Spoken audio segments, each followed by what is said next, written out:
오늘 아침을 여는 말씀은 역대상 8장 40절 말씀입니다.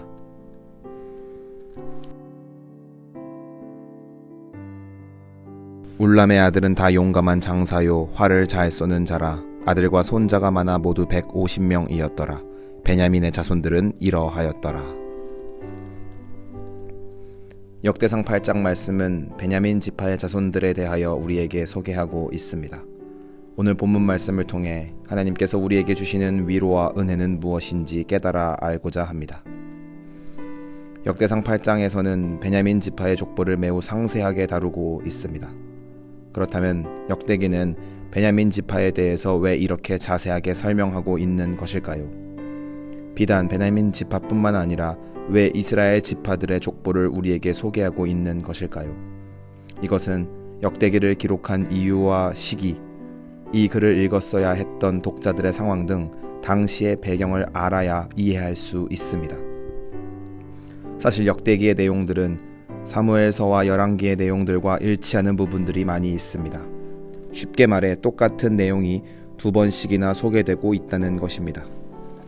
이렇게 같은 내용을 두 번씩이나 반복하여 이야기한 이유는 독자가 다르기 때문입니다. 역대기의 시대는 사무엘서와 열왕기에 나타난 시대와 거의 동일하나 기록 관점에는 큰 차이가 있습니다. 열왕기의 기록 시기는 남유다가 멸망하고 약 50년이 경과한 때쯤입니다. 그래서 열왕기는 바벨론에서 포로 생활을 하고 있는 사람들을 독자로 삼았습니다.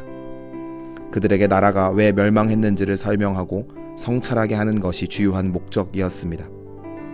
그런가 하면 역대기는 열왕기가 쓰인 시기보다 100년 정도 지난 후인 바벨론 2차 포로 귀환 직후입니다. 즉 역대기의 독자는 포로 귀환 직후 절망과 공허만이 남아있던 나라를 바라보고 있던 이스라엘 공동체입니다. 오랜 포로 생활에 지쳐 희망을 잃었던 그들에게는 위로와 회복이 필요했습니다. 그래서 역대기 기록의 초점은 선택받은 백성의 정체성 회복에 두고 글을 쓴 것입니다. 그렇게 희망을 잃고 살아가는 이스라엘 백성들의 정체성 회복을 위해 가장 필요한 것은 그들의 뿌리를 기억하며 하나님의 선택받은 백성임을 다시 일깨우는 것이었습니다. 그래서 그들이 어디서부터 어디까지 흘러왔는지, 그 흐름을 주도하시고 역사하신 분이 누구이신지를 상기시키기 위해 족보를 보여주시는 겁니다. 그들의 조상 때부터 영원한 하나님의 약속을 받은 선택받은 백성이라는 희망의 메시지를 역사서라는 형식에 담아준 것입니다. 그런 의미에서 베냐민 지파의 소개는 큰 의미를 지닙니다. 왜냐하면 베냐민 지파가 지니고 있는 의미와 가치가 매우 특별하기 때문입니다. 베냐민 지파는 어떤 지파였습니까? 악하고 약한 지파였습니다.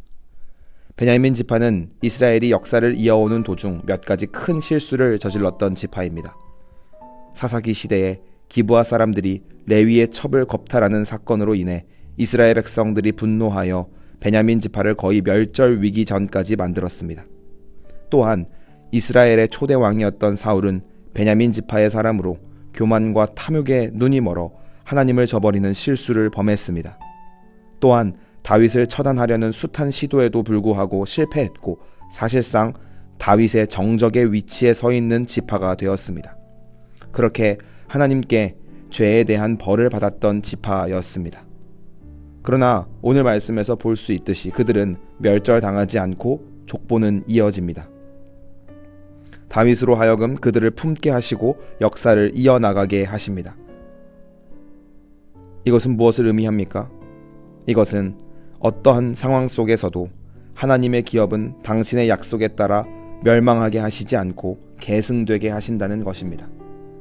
하나님이 결코 그들을 버리지 않으신다는 사실입니다.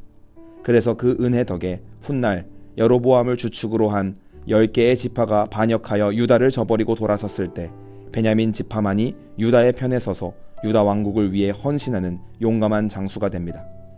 이런 은혜의 결과 포로기 이후 이스라엘 공동체가 유다와 베냐민이라고 표현될 만큼 비중 있는 위치에서 하나님을 섬기게 됩니다.